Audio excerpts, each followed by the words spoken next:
The Innovators Network. Welcome to the Killer Innovation Show, the longest continuously produced podcast in history. Each week, Phil McKinney brings you the insights and strategies to amplify your creativity and innovation skills. Here's your host, Phil McKinney. Welcome to this week's show. So how are you doing? I am actually having a great week. I've had some great conversations, got a lot of progress done on some key projects, and I'm getting ready to hit the road. We're going to take the bus out. The new bus with the mobile studio is hitting the road here, in about 2 weeks or so. So by the time you listen to this, I may already be on the road. And I'll be doing shows from the road, but we're excited about getting that out there and giving it a try. I'm also excited about this week's show. This week's show is an interview with a guest. Guest is Sam Liang. Now, if you don't know who Sam is, he's probably one of the key innovators in Silicon Valley that's behind the scenes. You probably don't even know, wouldn't recognize his name. But I'm going to bet you've seen or used his technology. He was at Google, 4 or 5 years. He was one of the founders of Google's location services, and he's listed on the patent for the Google Blue Dot. So if you've tracked yourself, shared your location with friends and family, using the Google Blue Dot and all the Google Map features, you've used some of his technology. He has a Ph.D. from Stanford University, and now today he is the co-founder and CEO at Otter.ai. So Otter.ai provides multi-speaker, long-form transcription, automatic transcription service, live transcription. So while you're in a meeting, you can put your phone down, or while you're in a Zoom meeting, Zoom can transcribe your meeting, and you come out with your meeting notes. So Sam and I talk about a wide range of topics, including the role of disruptive innovations and transitioning in where those innovations just become part of normal life. Google Maps as an example. And also, what is he doing at Otter? Why is it different? And what is the future of those kinds of technologies, and what their impact is going to be around conversations, and how do you keep track of what you said or who you said something to, or what action items did you take, to the thing that I am most interested in, collaboration. How do you capture all the ideas when you're bouncing around ideas and you're brainstorming, rather than thinking that you got to write down the Post-it notes and have it posted?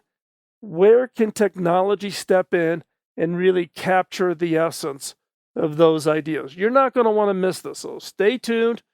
Don't go anywhere, because we're going to hop into this week's episode, an interview with Sam Liang. Here we go. This episode is sponsored by Zoom. With Zoom, you can streamline your communication, collaboration, and creativity all in one place. Zoom is the market-leading platform that provides video meetings, voice, webinars, and chat across desktops, phones, tablets, and conference room systems. To learn more about Zoom and sign up for your free account, visit killerinnovations.com/Zoom.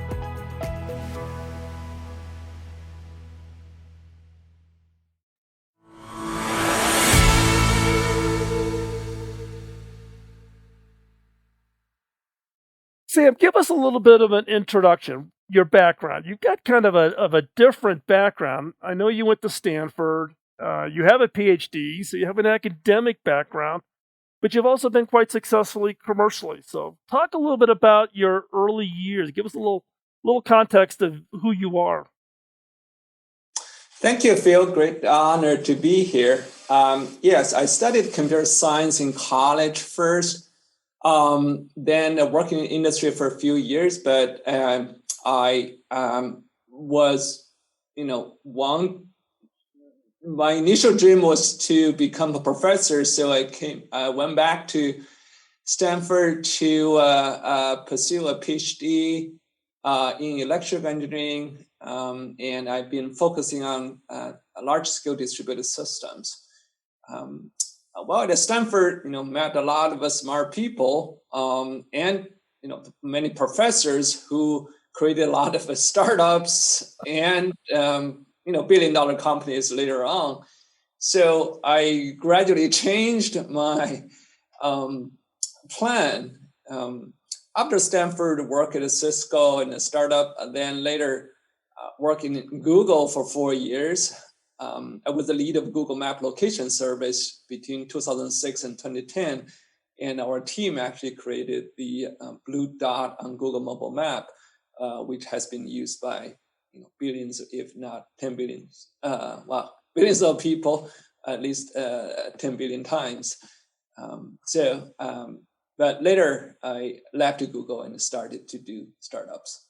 Yeah, the Google part of your career is interesting because you're the lead inventor listed on the patent for the blue dot, if I've got that correct. Is that right? I wouldn't claim to be the lead investor because a lot of us smart people who work on that particular feature and the whole system. Right. I was just one of them. Although I started the Google location server project, which was the back end of the location service. Well, it's interesting, right? Because I think people don't realize. I mean, we take certain technologies, we just take them for granted, and we don't think about how much work went behind it, right? Like for instance, on Google Maps, my wife and I, we track each other. We just know where, is she at the store? Is she at home? Where are my kids? They're all adults, but I still stalk them. But you don't think about it. I never thought about, okay, someone had to invent that feature, at Google. And I think we tend to take that attitude of a lot of innovations that just become part of day-to-day life. We don't think about what actually went behind the scenes to even create something like that. Yeah, that's the normal evolution of technology. When it was first invented, everybody was so amazed by it, and say, "Hey, this is revolution! This is so groundbreaking." After a few years, when the technology matured and it became the intrinsic part of everybody's everyday life, then people starts to forget about the technology anymore. Well, that's actually a good thing. This is a lot of things in real life. Even cars have become just a part of our daily life. But I don't know, 100 years ago, it was a great invention. So Google Map, went through that process, and now actually later we'll talk about speech recognition. I think at this moment people are still very, very surprised by the quality of automatic speech recognition generated by artificial intelligence. But I would think 10 years later, this would just become a normal part of life. People will forget about the technology behind it. Well, it is, right, and it's kind of one of those pieces where there's a disruption that occurs early, right? So Google Maps, you could say, was disruptive. But then once it becomes kind of mainstream, then there's kind of increments that happen as it improves, and then you had the sharing of location and et cetera. The same, I think, is happening in voice recognition, right? And automatic transcription, right? When you've got voice recognition with all of the Google and Amazon and Apple, with all of their systems now, where you can simply just speak into your phone or speak into a device in your house to have it control things in your house. That's kind of was step one, and people were quite amazed by it. And then people are somewhat comfortable with it. But I don't know about you, and you're in this space. You live in it. I don't. But I still think there's a lot of room for improvement, even from where this has started, with all of these, I don't know what you want to call them, voice rec systems that have been out there for a while. Right.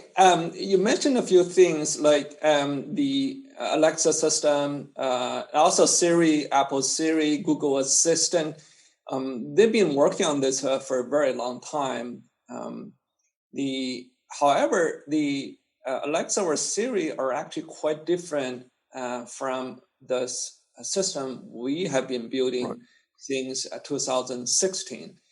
When you use Alexa or Siri, you say, "Hey Siri" or "Hey Alexa" to wake up the system and ask a short question like, "What's the weather tomorrow?" or set alarm at 3 p.m. Then Alexa or Siri will answer that question or execute the command. So the whole interaction is very short. It's between one speaker and the robot. But when people are having a meeting, either in person or virtual meeting over Zoom or another virtual meeting platform, you have multiple speakers engage in a long form conversation, which could last for 30 minutes, 45 minutes, or 60 minutes. For this system, we actually found that the chatbot model doesn't work. It doesn't really handle this complicated conversation between multiple speakers who may have different accents, different background noise, different speaking style.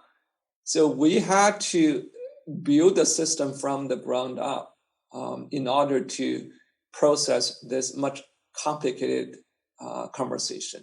Well, This and is it's how we. interesting from the standpoint of even my own background. So back when we started this show, that was 2005. In the early days, starting probably in 2010, we started transcribing the show. Right, so you take your audio file, you'd send it off to some offshore transcribing service. They would type it up, and particularly if you had guests, two different voices, right?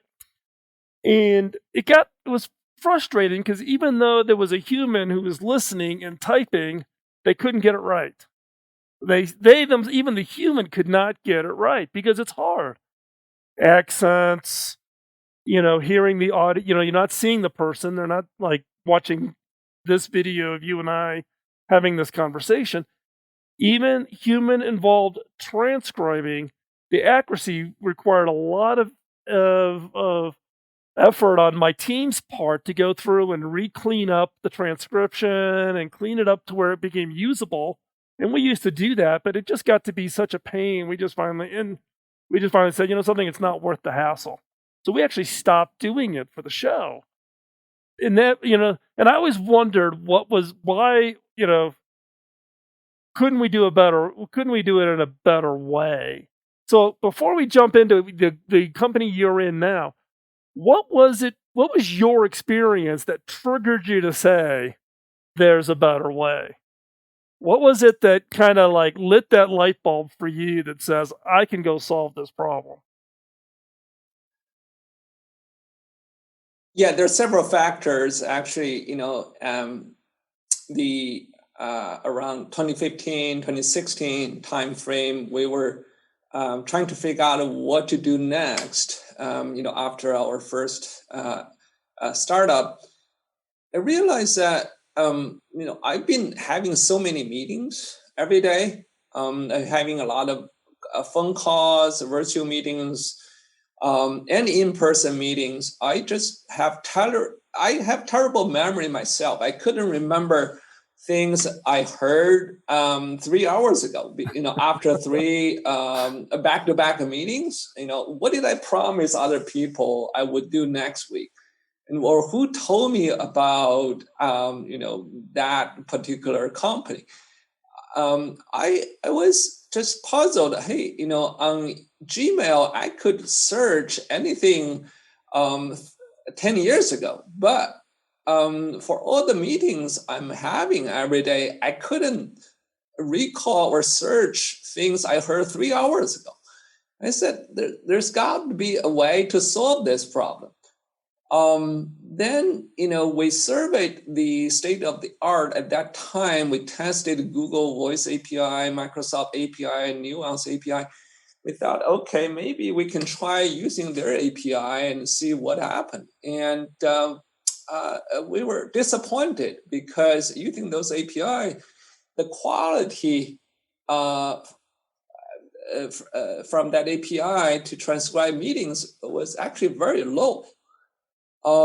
So we thought, okay, they couldn't do it. Then we were actually pretty happy to find that situation. We said that that means there is opportunity for us to do something better. And That's we one way. realized That is one way to it's- look at it. Like, if nobody else has figured this out, here's a problem here. I'm going to go figure it out. Exactly. So we see the challenge is actually a great opportunity for us because it is actually really hard. We knew it's really hard, but and we say, hey, let's give it a try ourselves. We didn't know we were going to be able to make it, but we thought, at least we should give it a try. So that's how we, with my co-founder Yun Fu, we started Otter.ai in 2016. We started to, do a lot of research and talk to a lot of people. And gradually we built a team. We, and hired a few really smart people. And together we started to build our own deep learning system and train the model with millions of hours of recordings. And then after 2 years, we released our first product in 2018. Since then, I've been growing really fast, having millions of users using Otter now in their daily work. Yeah, I mean, you're right. You think back to, even like the voice rec systems where you can control your PC, where you can try to dictate an email, like the old Dragon systems and all that. After the third or fourth error, you just kind of throw the towel in and say, forget it, I'm not going to use it because I'm faster on a keyboard than I am at in this case, it was almost like dictating. You had to speak you had to change your cadence a little bit for it to figure out, which is also, you're making people change. They don't talk naturally that way.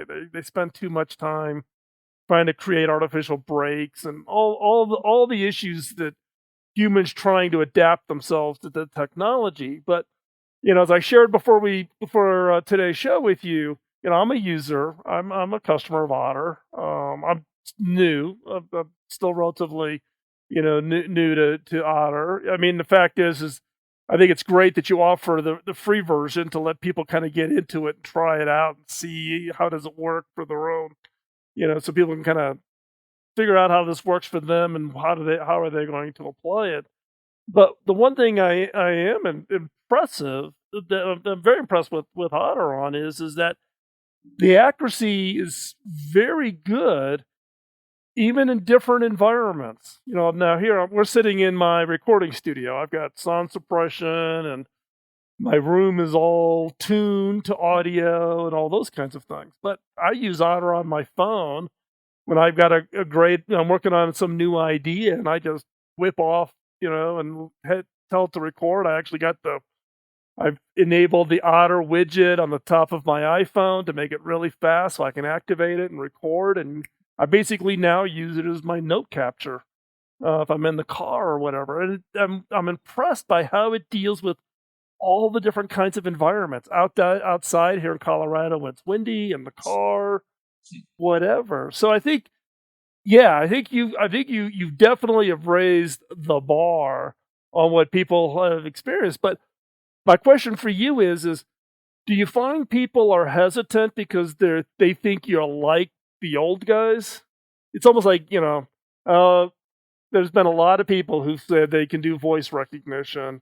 None of it's very good, so you just kind of get lumped in as being like one of your predecessors.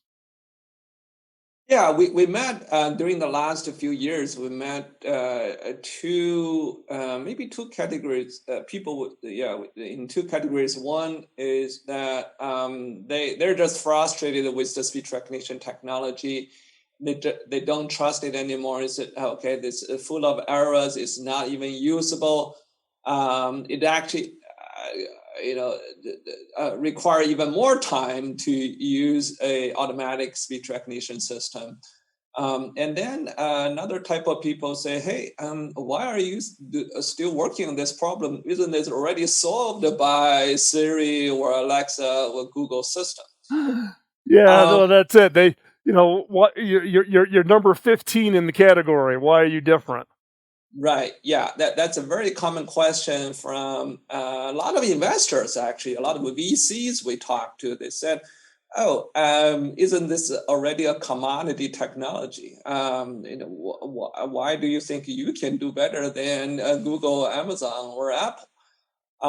What they didn't realize is that actually, as I mentioned earlier, the Siri or Alexa model actually doesn't work for multi-speaker long-form conversations. And earlier you also mentioned dictation, which actually requires people to speak in a particular way. You have to slow down, speak more clearly, and say comma or period. Mm-hmm. In a meeting, people are busy. They focus on their own agenda, right? Nobody will speak at a particular speed just to let the a robot understand it. And they wanted the other people to understand it, and people are busy. So our focus is to create a very reliable, robust system that adapt to people's natural speaking style. And we don't require people to change in any way. In fact, if you look at Otter, it's actually passively listening. It's not like, Alexa that require you to wake it up. Once you turn on Otter, it just silently works for you in the background, no matter, how many people are speaking, how fast you're speaking. Otter will try to get it right. It's still not perfect, admittedly. We're still, working on it to further improve it. But as you saw, it's actually usable in most situations. And also, you mentioned you use Otter on your mobile device. Yeah, actually, before COVID, a lot of users do use Otter in all kinds of situations. In-person meeting, they use it in a restaurant, in a very noisy Starbucks cafe, or when they're driving, or when they're walking their dog in a park, they can use Otter. It's very diverse. Although after COVID happened, most meetings are conducted on Zoom or another virtual meeting platform. And people are using Otter majority of the time together with Zoom or Google Meet or WebEx or Microsoft Teams. So this is what actually we created a new integration with Zoom that allows Otter to automatically hook up with your Zoom account and transcribe all your Zoom meetings automatically. Well, in fact, you're running Otter right now on this call. Yes, I'm running it on this call, and I'm sharing the screen with you. If you want, you can share the screen with the audience. Obviously, this is not typed by a human transcriber. This is all done by Otter automatically. Admittedly, although I've been in the U.S. for 30 years, I still couldn't improve my accent. But Otter is able to get most of my words correctly. Well, and I want to go back also to, well, one is I mean, we're seeing this on the screen right now where the quality is very, very good. And the fact is that there's two of us, and it's able to pick out each of us, from the standpoint of the conversation. So I think, that is incredibly powerful. And the fact that it does it passively, you don't have to do anything. It just is listening. It gets you the transcription. It gets it to you immediately. You don't send it off like the old, transcribing services. I would send it off, and if I wanted to pay for overnight, that was a premium charge. But it would be 3, 4, 5 days before I got the transcription back. Otter gives it to me back right away. But I want to back up because Otter's different. Otter's different than, how do you describe it? We were talking a little bit about the fact that people kind of put you into this category of, hasn't this already been solved? But they were solving a different problem. When you're talking to people, how do you describe Otter that's different? You mentioned a couple of terms. It's multi-person, long form. But is there a category that you're trying to draw around Otter that differentiates it from all the other systems that are out there? Yeah, multi-speaker is a very important factor because it's very different from the Siri or Alexa use case where usually there's only one speaker speaking, Right. which is very simple. And long form conversation is also important, compared to Alexa or Siri, where you only speak for a few seconds to ask a question or issue a command. In a meeting, people talk for 10 minutes, 20 minutes, or even longer time. And then also due to the speaker change, how does the system detect each different speaker? Right now, actually, the live transcript you're seeing on Otter doesn't show the speaker name in real time yet, but actually after the meeting, Otter will run another algorithm, which is called a diarization and a speaker ID system to automatically identify each speaker's identity. I'll share the transcript with you afterwards so that you can see they're automatically identified. And See, also, I'm gonna cheat automatically. I get a full show transcription and don't have to do much. yeah, exactly. So Right. it's another important aspect is that the traditional transcription service actually is very expensive. It may cost you $60, $100 or even more to transcribe every 1 hour of Yep. conversation. That's just not feasible for people's daily meetings because in these days, if you look at your own calendar, you may have 10, 20, 40 Zoom meetings a week. It's just impossible to have a human transcriber transcribe so many meetings, both economically or timing wise, right? Because it actually takes a long time. So what we focus on is to build a system that's has high quality and also economically affordable. This is why we released a product that allows people to use it for free at the beginning, and then just let people experience it without any cost. And then a lot of people recognize the value and they need more advanced features. Then they upgrade to the Pro and the business version. Especially for a lot of product managers, sales marketing people, or podcasters, they need a lot of collaboration because when you have meetings, it is a social activity. It is a communication activity to help the team collaborate. So actually in Otter, this is not just the transcription that's interesting. It's also the way you share the information with each other.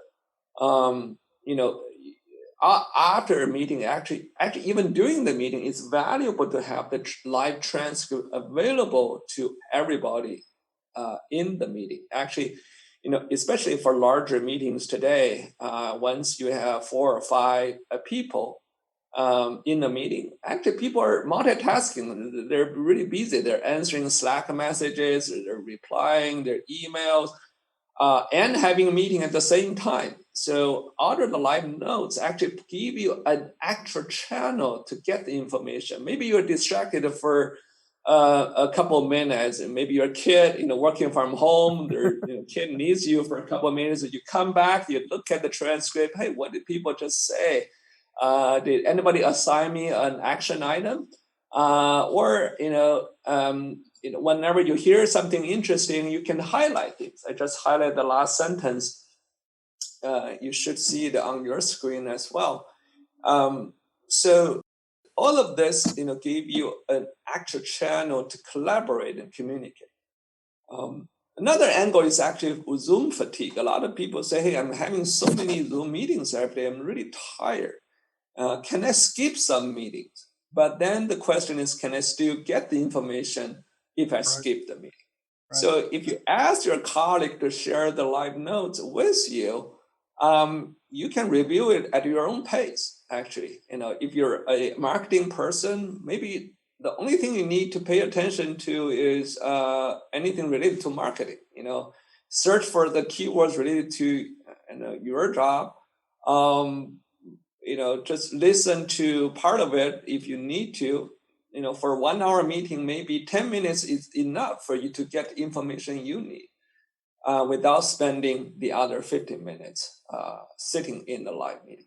It's a question because, I've seen this, happen in some meetings, right? Even if you're going to turn on the Zoom recording where you're going to do the video recording of a meeting, some people don't want to be recorded, or do they act differently? Have you had any feedback from users whereby they've seen any kind of dynamic change with how people interact when they know they're being recorded versus not being recorded? At this moment, there are some concerns from some people. There's several things, whether you record the video, whether you record the audio, or both, or whether you're transcribed. Actually, each one can be done independently. Mm-hmm. For some highly sensitive things, maybe just people say, hey, I just want this to be off the record. That's totally fine. But our experience that probably 95% of the meetings is okay to be recorded because it has value for both people who attended the meeting live and the people who missed the meeting due to some conflict, or they're sick, or they're just in a different time zone for large corporations. This is why actually a lot of our customers, a lot of international companies find this really useful because they have people located in different time zones. Having this available is actually really valuable. So I think there are some situations people don't want to use this, but moving forward, we see more and more meetings can use this. And again, user has full control. They can turn it off, or they can program it in a way that certain meetings are just not included in this process. Well, but I think people change, right? Because even I've been using Zoom now 8 years. It's an alpha customer with Zoom, and even back with Skype and all of them, people were hesitant. They would not turn their cameras on, right? But now I think COVID's had some impact on this to where it's now almost become etiquette. If you're actively in a meeting, turn your camera on, unless you're like in a webinar and you just want to focus on the speaker or something. In the early days, people did not want to be recorded on Zoom, and now more and more people are like, hey, yeah, fine. If I'm willing to say it, I should be willing to say it and be recorded. So I'm going to predict. I'm going to go out and make a prediction here that I think people may have an opinion about it today, but when it becomes more natural, this kind of gets back to the blue dot on Google Maps, right? In the early days, people were like, oh, I don't want my information shared. I don't want my location shared. But as soon as people figure out that, wow, my wife can know when I'm on my way home from work, or I know that she's at the store, or she's on her way back, I don't have to call her or harass her to find out what she's doing, right? It just becomes part of the natural thing. I think this transcription, when it makes that leap from being, wow, this works, to wow, here are all the different use cases I'm going to use it for. I think that issue of concern kind of goes away. It's like this transition of the blue dot to being just part of life to these long form transcriptions. I don't have to worry about writing notes. I can pay attention, or I can deal with other things. I think it just becomes kind of, I'm going to predict that eventually it gets to the point where someone says, well, what do you mean you're not transcribing the notes? You mean I got to bring a notebook and I got to write, I got to write while you're totally talking? Agree with you. Yeah, I totally agree with you. I think we definitely, take privacy very seriously. All the data is owned by the user. We don't sell the data. If the user asks or delete the meeting in Otter, we erase all the copies. It is encrypted on disk and in transmission as well. And then it is it's going to be a new habit, and that people in a few years will just assume Otter is available in the background because they're mentally dependent on it. Right. If it's missing, and then people say, "Oh, well, how come the Otter is not working? How am I going to remember all these 10 things?" In a few years, I think it will be the opposite. People say for certain meetings, you just have to say, "Hey, for this meeting, I really don't want it to be transcribed." Then they turn it off. Right. But it's going to be. I think it's going to become the exception.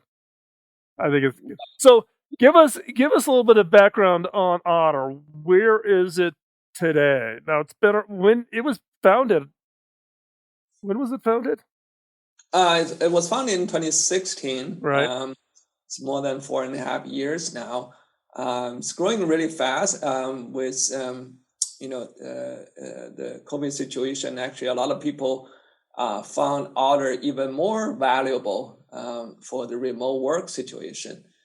And longer term, we see this is the future of work. The COVID situation actually accelerated the evolution, and people using it with Zoom, with other virtual meeting systems, sharing the information with their team. It continued to grow really fast. Well, and you've been quite successful in raising investment capital for Otter from some of the leading firms that are out there on the VC side. You've got a partnership with Zoom, and I'm sure you're working, or you have partners with a lot of the players. Plus, your tool is passive, so it listens. It's amazingly simple. What's next for Otter? What's on the horizon? What are you working on?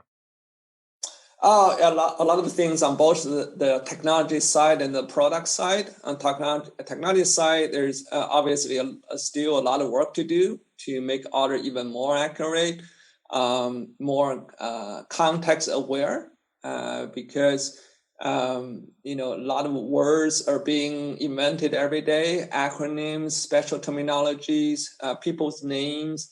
How can Otter be even more intelligent in terms of understanding the new words, new acronyms, new names, and be more robust whenever there is sometimes the network connection is not good, sometimes there's the background noise. How can Otter still figure out what the user is speaking? And then more understanding of the conversations. Longer term, we see Otter is a technology to process conversation intelligence. So it's not just a transcription. Transcription just the first step to capture the conversation, digitize it, but then on top of that, really understand what the conversation means.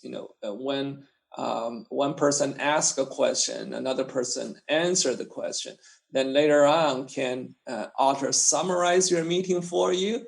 Can Otter automatically detect some important points, important facts, important numbers.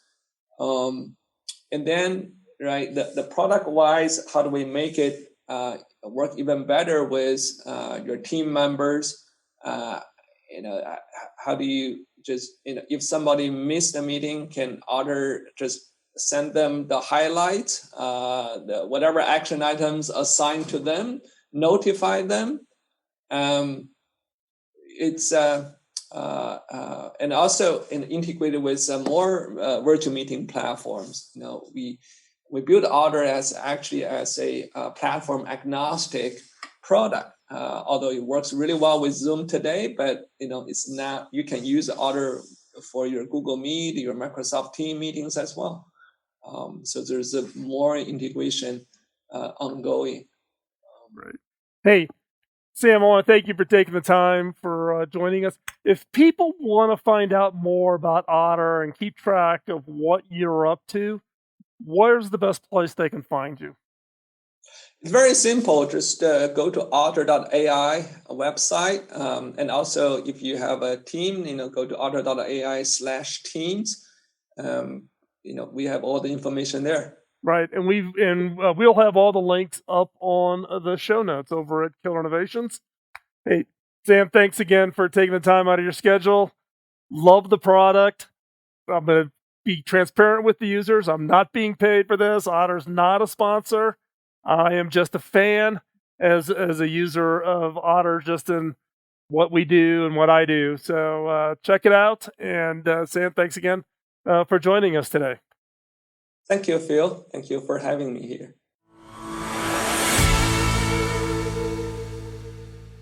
So I have one question for you. After listening to Sam's description of what drove the formation of Otter.ai, what problem are you going to go solve?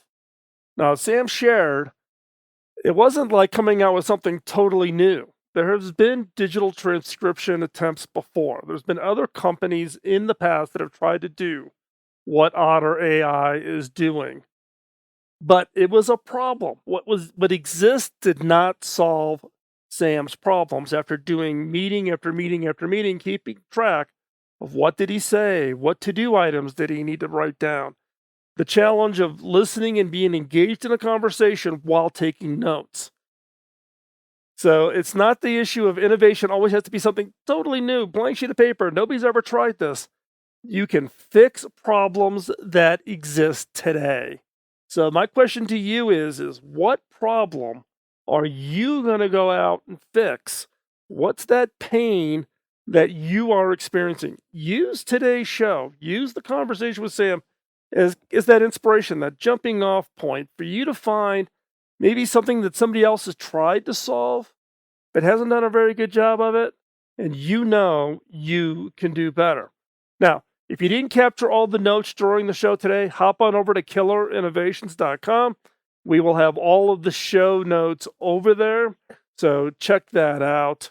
Also, the one thing I would ask for you to do today is, one, subscribe so you don't miss any future episodes covering great topics like today. And also, share it with others. I started this podcast back in 2005 under the pressure and direction of my early mentor, Bob Davis. I could not pay him back for what he did in helping me get my career started down the right track. When I first got my first job, I could not pay him back. His instruction to me was pay it forward. And that's what we've been doing now since 2005, is putting out this content to help you, to pay it forward, to share with you my experiences over my career. And hopefully you find it useful along your path to your success. I'm always looking for feedback. If you've got comments, suggestions, things that you think we could do better here, or topics that we haven't covered, questions you've always wanted to ask that have never been answered, let us know what those are. You can send them to me directly at phil@killerinnovations.com. That's right, phil@killerinnovations.com. It bypasses all the team, and it comes directly to me. Would love to hear your feedback. Would love to hear your topic suggestions. And if you've got somebody that you've heard, a book you've read, something that you think the other listeners would enjoy, send those over. Always looking for great suggestions. Also, if you want to continue the conversation, hop on over to the Innovators community. Just go on over to theinnovators.community. That's a free community, free of charge. You just sign up there. You become part of the community of innovators, everything from the next Thomas Edisons to high school kids working on their next project to chief innovation officers at Fortune 100 companies in the full breadth. Have an opportunity to contribute and also to learn from a great community of innovators. And with that, we're going to talk to you next week. As I said at the beginning of the show, we're getting ready to hit the road. So follow us, see where we're at. You never know. If we're close by, you see us on the road, stop me and say hi. With that, we'll talk to you next week. Bye-bye. Podcasting nonstop since 2005, this has been the Killer Innovation Show on the Innovators Network. This show is distributed by the Innovators Network. For more information and other great shows and content, visit theinnovators.network.